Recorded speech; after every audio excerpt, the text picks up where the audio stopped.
Shyam kitchen तड़का की ओर से आप सभी मित्रों को जय श्री कृष्ण, जय श्री हरि, जय पुरुषोत्तम माह। मैं आज अपने दोस्तों में पुरुषोत्तम महीने की कहानी शेयर करने जा रही हूँ। तो वो जैसा कि बताया गया है कि 2023 में 2 सावन हो रहे हैं, तो अधिक मास बढ़ रहा, मलमास बढ़ रहा है।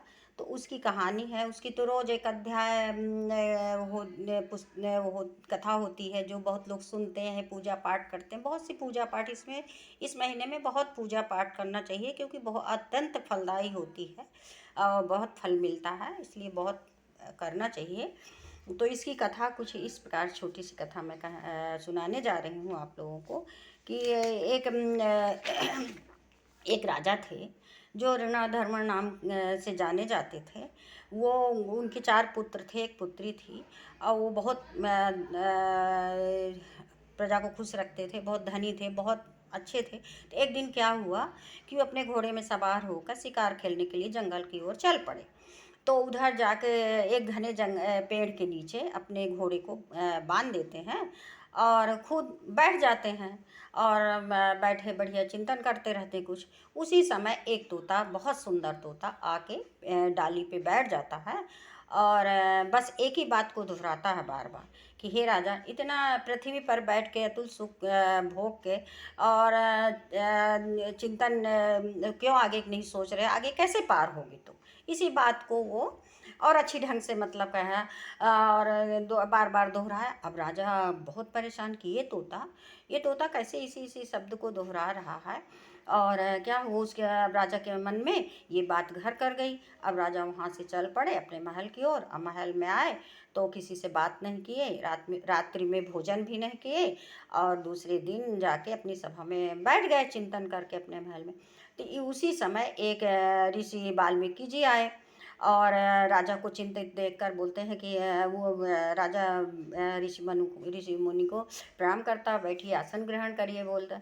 फिर बोलते हैं राजा, हे राजन, तुम इतना चिंतित क्यों हो, क्या बात है। तो फिर राजा बोलता है कि मेरे साथ में ऐसी ऐसी घटना हुई है, तो मैं उसी समय से बहुत चिंतित हूँ कि ऐसे क्यों हुआ है भाई, क्या बात है। तो फिर ऋषि वाल्मीकि जी बोलते हैं, ऋषिमुनि, कि है राजन, मैं एक कहानी सुनाने जा रहा हूँ जिसमें तुम्हारे सभी चिंताओं के प्रश्न के उत्तर तुम्हें वो अपने आप में मिल जाएंगे। तो फिर वो ऋषि मुनि बताते हैं कि पूर्व जन्म में एक ताम्रणी नदी के किनारे एक ब्राह्मण रहते थे, सुदेव नाम के ब्राह्मण रहते थे। तो एक गौतम ऋषि की पुत्री थी जो बहुत ही सुंदर थी, गौतमी नाम था उनका, उनके पुत्री का। तो उन्होंने, गौतम ऋषि ने अपनी पुत्री का विवाह सुखदेव के साथ में कर दिया।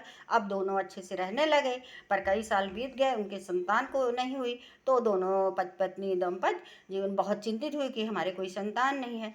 तो फिर उन्होंने भगवान विष्णु भगवान की खूब आराधना की, तपस्या की। तो उनके तपस्या की तो उनके एक पुत्र हुआ।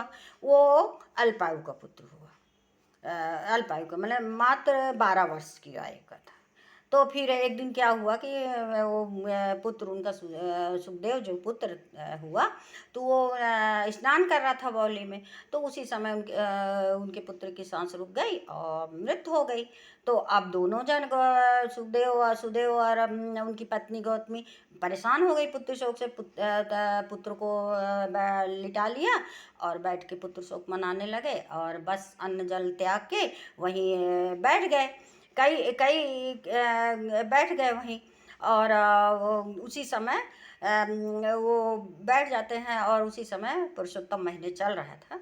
तो उनका इतना तपस्या पूरा महीना चलते रहेगा। मेघ भी आके खुश होके वर्षा कर गई और सब कुछ हुआ। तो एक दिन भगवान श्री हरि प्रकट हो गए अपने विमान से और देखते हैं तो बोलते हैं कि हे ब्राह्मण देव, मैं तुम्हारी तपस्या से बहुत अति प्रसन्न हूँ। मेरा महीना चल रहा है और तुम क्या बात है, क्या चाहते हो। तो फिर वो बताते हैं ब्राह्मण देव कि हे प्रभु, मेरे को इस तरह से संतान मिली और वो भी अल्पायु की हुई और मेरे पुत्र की मृत्यु हो गई है। तो बोले क्या चाहते हो। तो वो बोले कि जीवित। तो बोले कि तुम्हारे, अच्छा ठीक है, सब बताते हैं। बोलते हैं कि तुम्हारे पुत्र को मैं जीवित कर दिया हूँ। अब तुम दोनों तीनों पत्नी सहित पुत्र सहित सुख भोगो, फिर बैकुंठ धाम को जाओ। और फिर हे ब्राह्मण, तुम्हारा अगला जन्म एक राजा के रूप में जन्म लोगे, और तुम्हारे 4 पुत्र होंगे, एक पुत्री होगी। और फिर जब सुख भोगते रहोगे, राजपाट में बैठे रहोगे, अब भगवान मेरा नाम भूल जाओगे, मेरी तपस्या भूल जाओगे, तो तुमको जो है तो वाल्मीकि ऋषि आएंगे और याद दिलाएंगे, फिर बैराग दिलाएंगे, तपस्या दिलाएंगे, तो फिर तुम सुख भोग के बैकुंठ धाम को जाओगे। तो इस तरह के वाल्मीकि ऋषि कहानी को बताते हैं, राजा से कहानी बताते हैं, राजा को ये नहीं बताते कि तुम हो। तो फिर तो तुम राजन ऐसा करो कि उनके जो ब्राह्मण का पुत्र जीवित हुआ था, तो मलमास पुरुषोत्तम महीना चल रहा था, और उसका फल देख के भगवान श्री हरि ने कहा कि इस महीने का तुमने अन्न जल त्याग के इतना तपस्या किया है, इसलिए तुम्हारा पुत्र जीवित हो रहा है, तुम ऐसा करो।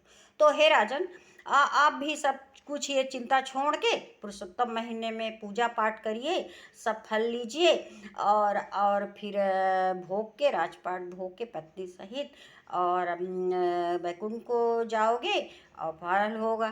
तो फिर राजा को फिर ये भी याद दिलाते हैं कि ये तुम ही हो, तुम्हारा जन्म है, तुम राजा के रूप में जन्म लिए हो, तुम्हारी पत्नी है, और तुम्हारा वो ब्राह्मण पुत्र जो था वो तोता के रूप में है, वो तुमको बैराग का ये सब भगवान विष्णु भगवान की जो पूजा अर्चना नाम लेना छोड़ दिए थे, क्योंकि तुम्ही को भगवान हरि विष्णु भगवान ने ही दिया था, श्री हरि ने ही तुमको ये सब कुछ दिया था, तुम्हारा पुत्र जीवित किया था, सब कुछ हुआ था।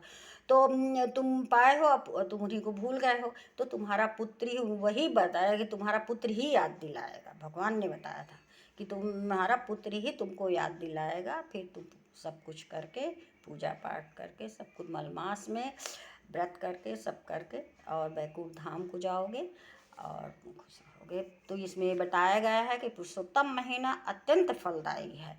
आप पूजा पाठ कीजिए, जो भी आपसे बने करिए, बस सत्य आचरण करिए। बस यही कह के मैं अपना वीडियो विराम लेना चाहती हूँ।